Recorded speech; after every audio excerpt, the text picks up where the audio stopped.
There's a moment most people don't notice at first, and it doesn't feel dramatic or wrong in any way. It feels quiet, almost harmless, like something natural unfolding over time. But it's the moment your dog slowly becomes the center of your world. It starts small, almost too small to pay attention to when it first begins. You begin structuring your day around them without even thinking about it consciously.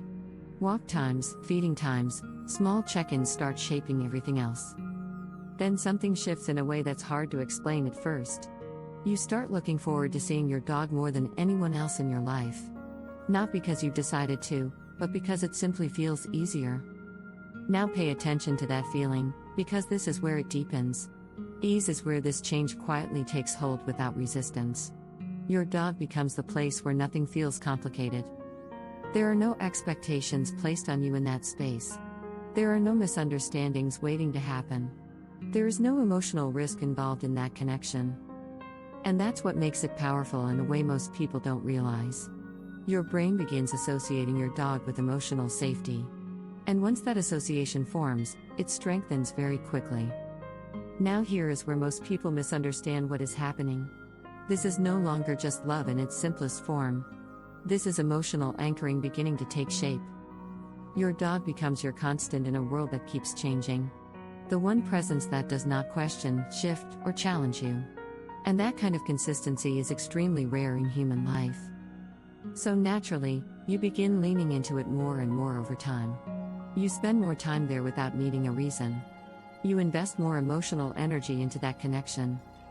At first, it feels like something entirely positive and grounding. It feels calming in a way that nothing else quite matches. It feels like stability in a world that often feels unstable. But now watch what happens next as this continues.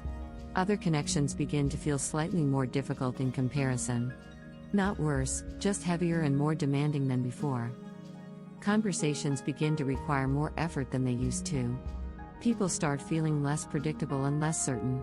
And slowly, without deciding to, you begin to withdraw. Not completely, and not in an obvious way to others. Just enough that your dog becomes your primary outlet. Your first instinct instead of your last option. Now this is where the real shift quietly locks in. Your dog is no longer just part of your life anymore. They have become the center of your emotional regulation. When something goes wrong, you go to them first.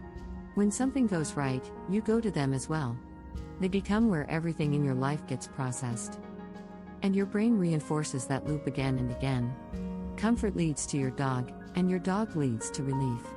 And that cycle becomes stronger each time it repeats. Now here is the deeper layer that most people never notice. Your dog is not replacing people in your life. They are replacing uncertainty itself. They become the one relationship where nothing is unclear. You always know what you are going to get from them. And that predictability becomes something you depend on. Because it removes emotional risk entirely from the equation. There is no fear of rejection or misunderstanding. There is only consistency and calm. Now notice what begins changing in your behavior. You cancel plans more easily than you used to before. You choose staying home more often without hesitation. And each time, it feels completely justified to you. Because being with your dog genuinely feels better. It feels simpler, calmer, and far more controlled. But this is where the imbalance begins to quietly form. Your world starts narrowing without you realizing it. And your dog becomes the anchor holding everything together. Now here is something important that most people never consider. Your dog never asked to become your whole world. They do not need to carry that weight. They are completely content just being part of your life. But they are not built to carry all of it. And that distinction matters more than it seems. Because when your emotional world becomes too centered on one place, you begin to feel unstable when that place is not available. And that is where dependency starts revealing itself. You begin noticing it in very small ways at first. You feel uneasy when you are away from them. You think about them constantly when you are not home. That is no longer simple attachment anymore. That is reliance beginning to take hold. And reliance changes the dynamic completely. Now here is the quiet truth behind everything you are feeling. What you are holding on to is not just your dog. It is the way your dog makes you feel about yourself. Calm in a way that nothing else quite gives you. needed without pressure or expectation, understood without needing to explain anything. And that feeling becomes something you do not want to lose. So you begin protecting it without even noticing. You begin prioritizing it above other things. But the moment something becomes your whole world, it also becomes your only source of balance. And that is where pressure quietly begins to build. Not from your dog in any way at all, but from the structure you have built around them. Because everything now depends on that one connection. And that is a fragile place to exist in. Even if it feels safe on the surface.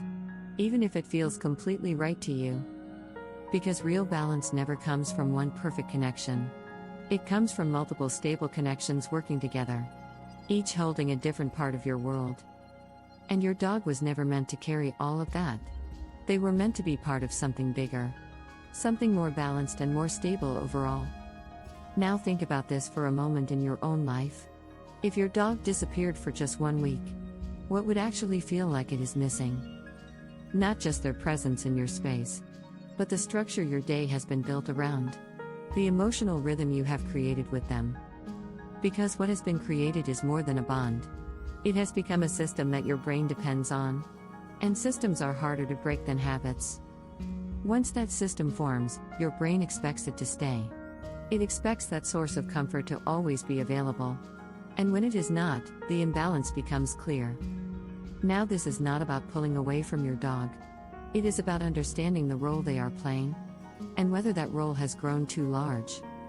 Because healthy attachment feels steady and grounded. It does not create anxiety when it is interrupted. It does not quietly narrow your world. Your dog should always add to your life, not slowly replace parts of it over time. And that is the line most people never see. Now here is where the shift begins to happen. You do not reduce your bond with your dog. You expand everything else around it. You rebuild other connections in your life again. You bring balance back into your world slowly. And your dog becomes part of that balance again. Because when your world becomes stable overall, your relationship with your dog becomes stronger naturally. It becomes connection instead of dependency. And that is exactly where it was always meant to be.